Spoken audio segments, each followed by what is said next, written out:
જો અમારા સ્કૂલમાં 8th ગ્રેડના છોકરાઓએ આર્ટ એન્ડ ક્રાફ્ટના ક્લાસમાં એ લોકોએ બહુ સરસ બધું બનાવ્યું છે.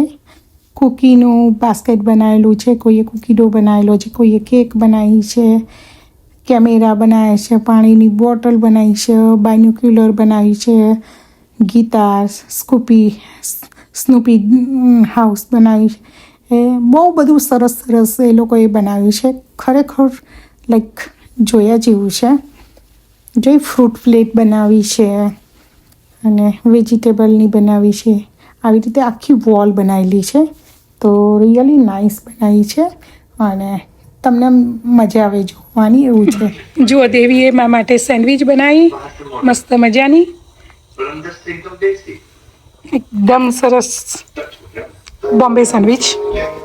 તો ચાલો બધા આવી જાઓ. બોમ્બે સેન્ડવિચ અહીંયા મરચાં કરીને આવી રીતે કરીને અને મૂકીએ છીએ. અને દેવીબેન લોટ બાંધી રહ્યા છે. મગ થઈ ગયા છે. હવે મસાલો કરવો છે કઢીનો મગનો. તો ચાલો અમે કરી લઈએ. અને આ મરચાં જો દેવી હિંચકા ખાય છે. અમે ચાલવા આવ્યા હતા 90 ડેઝ ચેલેન્જ પૂરી કરવા. તો દેવીબેન હિંચકા જોયા તો હિંચકા ખાવા લાગી છે. અહીંયા બહુ સરસ છે પાર્ક. આજે ગેમ નહીં એટલે એકદમ ખાલી છે પાર્ક. તો હું બેસીશ અને બેન અમારી હિંચકા ખાશે.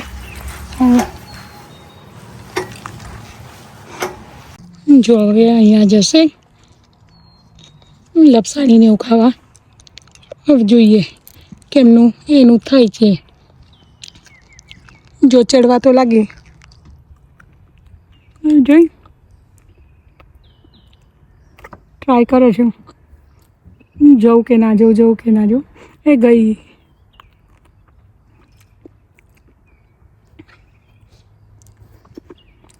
જો આવશે હો.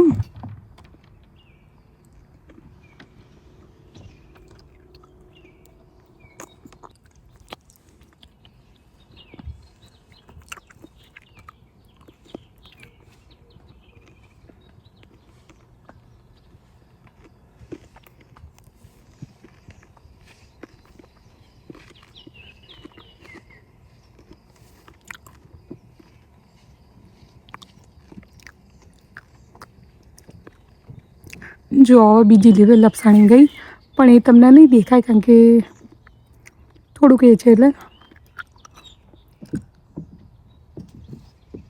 આઈ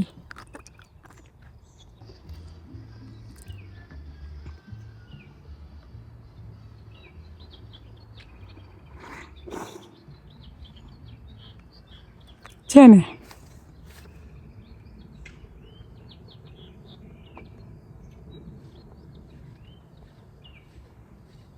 બસ એમાં આવી ચાલ લપસાણી.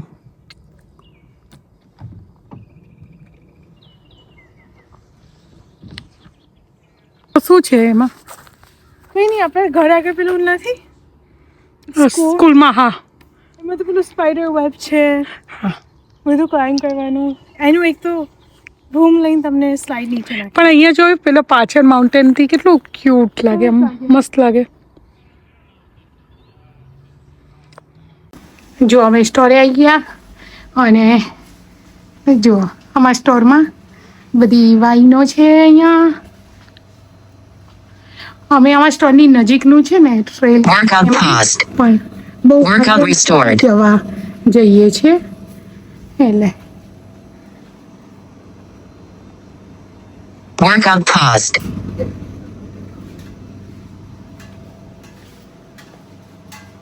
અને અહીંયા અમારા સાહેબ કામ કરી રહ્યા છે.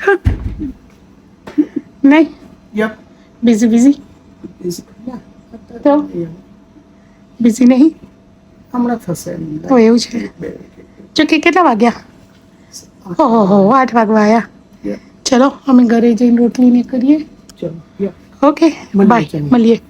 ઈંડા લાવી હતી તો થોડા લીધા અને એને ધોઈ કાઢ્યા અને ધોઈને આવી રીતે આ કાઢી નાખવાનું. ડીટા કાઢી નાખવાના અને પછી એમાંથી હવે આપણે ઠળીઓ કાઢી નાખીશું. આવી રીતે તમે કરો ને એટલે ઠળીઓ નીકળી જાય. જો આવી રીતે ઠળીઓ કાઢી નાખવાનો.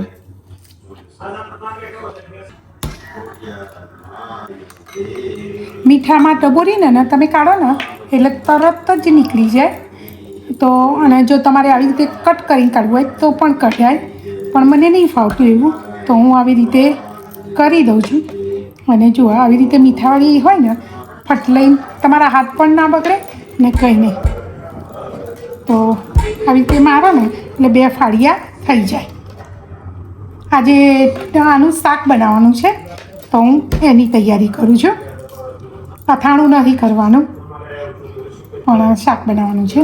તો આવી રીતે કરી દેવાનું. જો અને તમે મીઠામાં ડબોરો ને એટલે તરત બીઓ નીકળી જાય. એમ કે આવી રીતે બીઓ તરત અને સરસ થઈ જાય. તો ચાલો બધાના પહેલાં હું કરી લઉં અને પછી તમને બતાવું. પાછું છાશમાં પણ બોરવાના, તો હું તમને બતાવું. જો આવી છાશ બનાવી દેવાની. આનાથી પતલી બનાવો તો એ વાંધો નહીં, ખટાશ હોય ને એટલે એવું કહેવાય કે અને મીઠું નાખી દેવાનું. એટલે અને હવે એમાં ગુંદા નાખી દેવાના.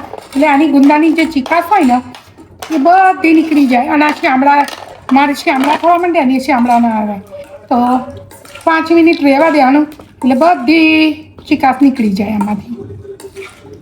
તો ચાલો 5-10 મિનિટ રહેવા દઈએ. એટલા ઘડી છોકરાઓ માટે સૂકી બટાકાની ભાજી કરવી છે તો એની તૈયારી કરી લો. જો આજે અમે દેવીને એની બધી જ્વેલરી બધું ક્લીનઅપ કરાવરાયું. તો જોઈ આવું શું કરી દે બેન? તો ડોફલ બેગમાં ભરી જો હોય. તો આજે આખો દિવસ આમ જ કાઢ્યો છે બેને અમાર.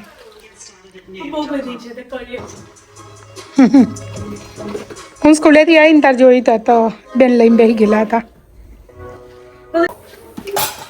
મમ્મી આઈ થિંક વઘાર ચાલુ કર્યું, જીરાનો વઘાર. અને હવે શું કરીશ? હવે આ છાસમાંથી મેં નિતારી દીધા છે જો, અને હવે એને વગાડી દેવાના. 3, 1.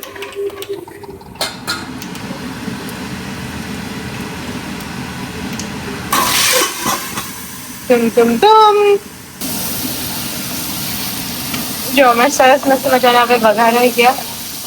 હવે એને થોડી વાર આપણે ચડવા દઈશું અને પછી મસાલો કરીશું. જો અને છાસમાં તમે ડબોરો ને એટલે એ છે ને સેજ પણ પેલા ના ચીકાશ નથી. ચીકાશ ના આપે. જુઓ ચડી જવા આવ્યા છે. હવે એમાં આપણે મસાલો એડ કરીશું.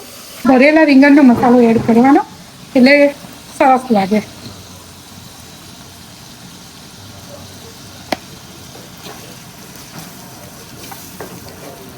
રીંગણનો મસાલો એડ કર્યો અને હવે થોડી વાર આપણે થવા દઈશું આને.